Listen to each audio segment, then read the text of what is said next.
Ireland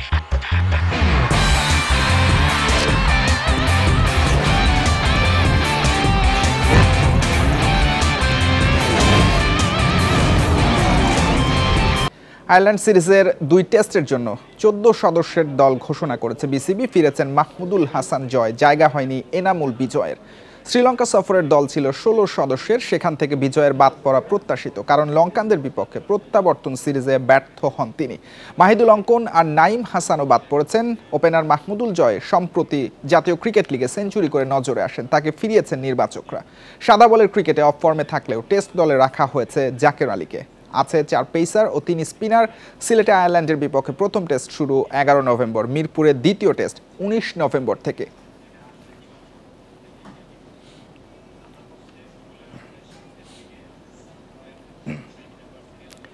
Ireland সিরিজে batting কোচের দায়িত্বকে challenge হিসেবে দেখছেন মোহাম্মদ আশরাফুল। খণ্ডকালীন হলেও সর্বোচ্চ দিয়ে সহযোগিতা করতে চান তিনি।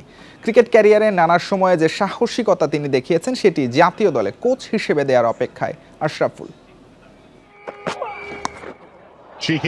মোহাম্মদ আশরাফুল বাংলাদেশ ক্রিকেটের প্রথম মহাতারকা। তিনি তার সময়ে যা করে দেখিয়েছেন তা পারেনি অন্য অনেকেই। টাইগার ক্রিকেটের অগ্রযাত্রায় আশরাফুলের অবদান স্মরণীয়। ছোট দলের বড় তারকা হয়ে অনেক ম্যাচ জিতিয়ে হয়েছেন প্রশংসিত।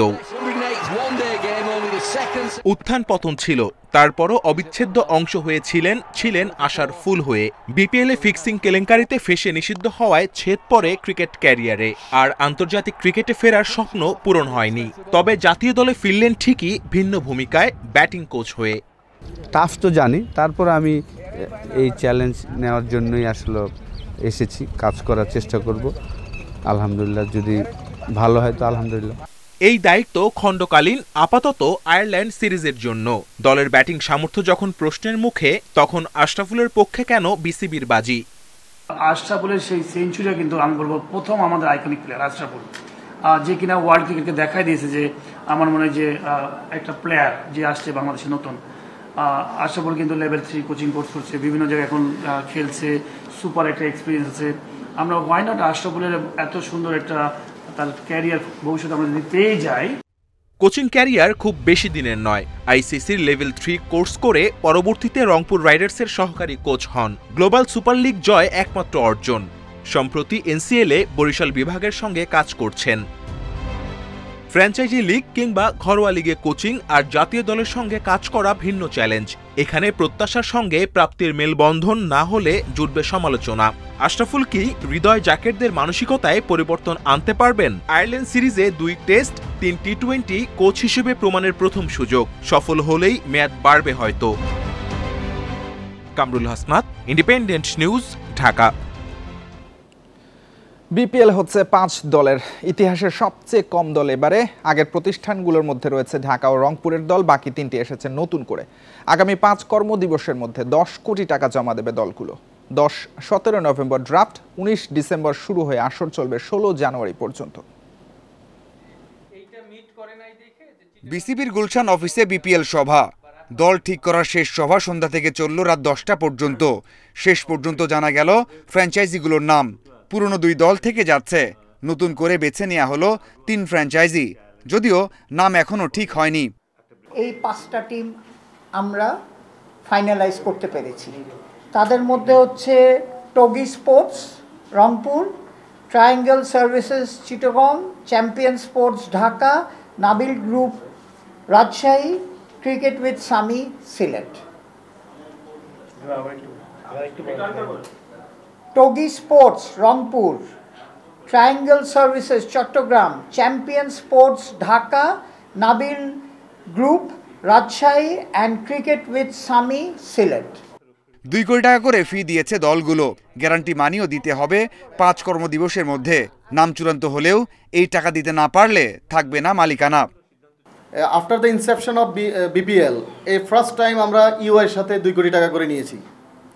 সো এখানে কাইন্ডলি আপনারা এটা এমনভাবে দেখেন যে যারা টাকা দিতে পেরেছে তারা বিগত দিনেও দেয়নি, যারা এখন দিয়েছে।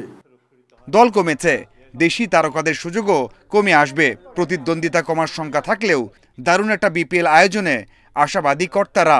যে কোনো উপায় হোক না কেন, সাধারণত 5টা দলে যতজন ডোমেস্টিক প্লেয়ার থাকে সাধারণত সেই সংখ্যাটা কিভাবে বাড়ানো যায়, কোনো শর্ত দিয়ে বাড়ানো যায় কিনা, তাতে আমাদের খেলোয়াড়দের স্বার্থ কিছুটা রক্ষিত হবে। কিন্তু তারপর আমি বলবো যে হ্যাঁ, 7টা বা 8টা দল না থাকার কারণে অনেকেই আছে যাদের হয়তো যোগ্যতা থাকার পরও তারা হয়তো জায়গা পাবে না, এবং এটা খুবই দুঃখজনক খবর।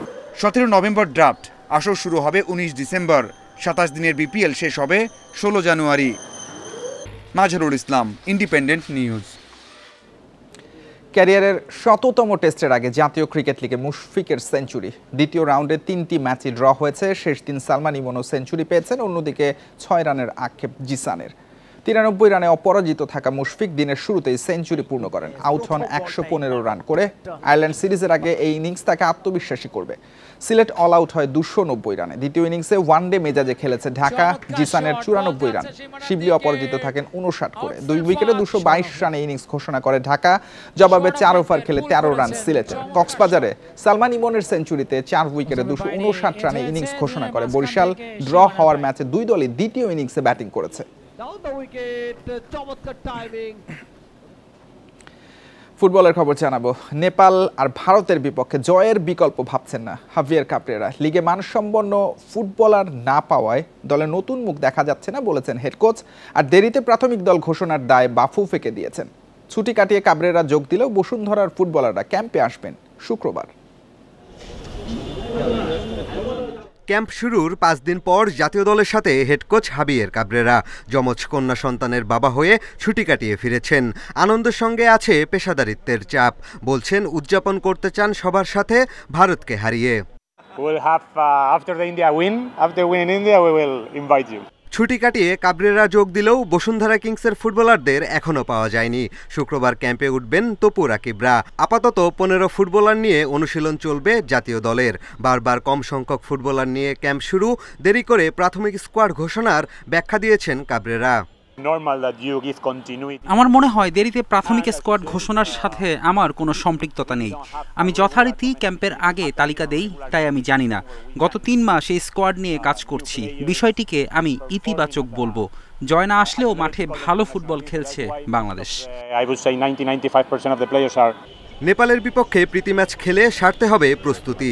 মন মতো প্রতিপক্ষ না পেলেও ম্যাচ জিতেই আত্মবিশ্বাস বাড়িয়ে নিতে চান। ভারতকে হারাতে মরিয়া তার দল। আফগানিস্তান নেপালের চেয়ে ভালো দল, তবে নেপালকে হালকাভাবে নেওয়ার সুযোগ নেই। ম্যাচটি জিততে চাই। হামজাকে পুরো ম্যাচ খেলানোর পরিকল্পনা আছে। সমিতকেও কিছু সময় খেলাবো। আমাদের মূল লক্ষ্য ঘরের মাঠে ভারতকে হারানো। 13 নভেম্বর নেপালের বিপক্ষে প্রীতি ম্যাচ। 4 দিন পর ভারতের বিপক্ষে এশিয়ান কাপ বাছাইয়ে নামবে বাংলাদেশ। পিয়াস সাহা, ইন্ডিপেন্ডেন্ট নিউজ, ঢাকা। নারী দলের অধিনায়ক জ্যোতির বিরুদ্ধে আধিপত্য বিস্তার, সিন্ডিকেট ও ক্রিকেটারদের মারধরের অভিযোগ জাহানারা আলমের। তাতে বিব্রত বিসিবি সংবাদ বিজ্ঞপ্তি দিয়ে জানিয়েছে জাহানারার অভিযোগ ভিত্তিহীন, কল্পিত এবং সত্যতার কোনো অংশে মিল নেই। সাবেক অধিনায়ক জাহানারা আলম বর্তমানে অস্ট্রেলিয়ায় থাকেন। সিডনিতে খেলার পাশাপাশি কোচিং কোর্সও করেছেন। সেখান থেকেই দেশের এক গণমাধ্যমে সাক্ষাৎকার দিয়ে নারী দলের সিন্ডিকেট, অধিনায়কের স্বেচ্ছাচারিতা নিয়ে নানা অভিযোগ করেন তিনি।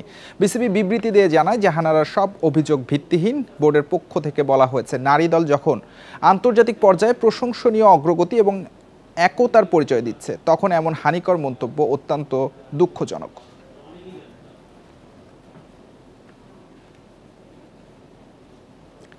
এ দলের এশিয়া কাপের জন্য আকবর আলীর নেতৃত্বে 15 সদস্যের দল ঘোষণা করেছে বিসিবি। বড় চমক, অনূর্ধ্ব 19 দলের লেগ স্পিনার স্বাধীন ইসলামের অন্তর্ভুক্তি। ডাক পেয়েছেন যুব দলে দুটি দেখানো জাওয়াদ আবরার, মেহরাব হোসেন, জিসান আলম, আরিফুল ইসলাম। অভিজ্ঞ মাহিদুল অঙ্কন আর মৃত্যুঞ্জয় চৌধুরীও রয়েছেন। কাতারের দোহায় 14 নভেম্বর থেকে শুরু রাইজিং স্টার্স চ্যাম্পিয়নশিপ। বাংলাদেশ ছাড়াও 2 গ্রুপে অংশ নেবে ভারত, পাকিস্তান, আরব আমিরাত, ওমান, শ্রীলঙ্কা, আফগানিস্তান ও হংকং। গ্রুপ পর্বে বাংলাদেশের 3 ম্যাচ 15, 17 ও 19 November. 21 November semifinal, final 23 November.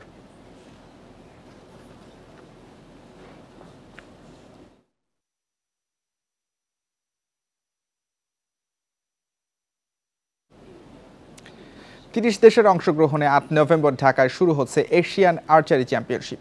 একক আর দলীয় ইভেন্টে পদক জয়ের প্রত্যাশা ফেডারেশনের। 30 দেশের 200-র বেশি আর্চার নিবন্ধন করেছেন। ফিলিস্তিন ও সিরিয়ার আর্চারদের অংশগ্রহণ ফেডারেশনের জন্য বিশেষ। এছাড়া দেশের রাজনৈতিক পরিবর্তিত পরিস্থিতিতে এবারই প্রথম কোনো খেলায় অংশ নিতে বাংলাদেশ সফরে আসছে ভারতীয়রা। এই আসরে নারী ও পুরুষ বিভাগে অংশ নিচ্ছে একাধিক অলিম্পিয়ান। শুরু জাতীয় স্টেডিয়ামে হলেও 13 থেকে 14 নভেম্বরে প্রতিযোগিতা হবে আর্মি স্টেডিয়ামে, কারণ এশিয়ান কাপ বাছাইয়ে বাংলাদেশ ভারত ফুটবল ম্যাচ হবে জাতীয় স্টেডিয়ামে। আর্চারি চ্যাম্পিয়নশিপের সঙ্গে ঢাকায় হবে এশিয়ান আর্চারি কংগ্রেস।